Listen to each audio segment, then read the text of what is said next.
একটা ছিদ্র বন্ধ করতে গেলে আর একটা দিয়ে পানি করে, এইভাবে আর কতদিন? ছেলের কাছে চাইলেই তো পারো। তো সব না, আগামী মাসে পেনশনের টাকাটা পেলে। কেমন আছিস বাপ? মা, আমি একটু ব্যস্ত আছি, পরে ফোন করি। আমার দাদু ভাই কেমন? কেটে দিল। সন্তান বড় হলে পর হয়ে যায়। চলো না দাদু ভাইরে দেখে আসি। নিজের নাতনিরে দেখতে যাবো, তার জন্য কারো অনুমতির দরকার আছে নাকি?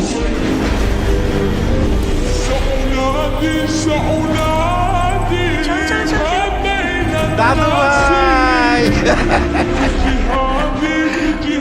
কেমন আছেন আব্বা?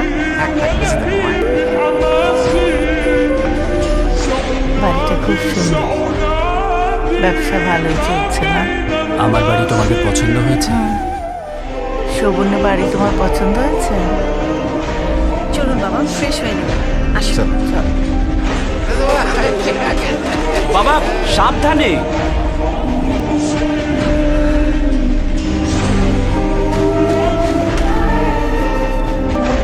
বাবা কি করতেছো? সাবধানে দরজা লাগাও। বাবা, আমার এই বাড়ির সমস্ত কিছুই অনেক দামি। বাবা, আমি যেদিন বড় হব সেদিন আমাদের অনেক বড় একটা বাড়ি হবে। ওরে আমার মানি, আমাদের অনেক বড় বাড়ি হবে। না না বাবা, আপনাকে আর কিছুদিন থাকতেই হবে। এবার ঈদে গ্রামে সবাই মিলে খুব মজা হবে। কি মজা, কি মজা, দাদু বাড়ি যাব।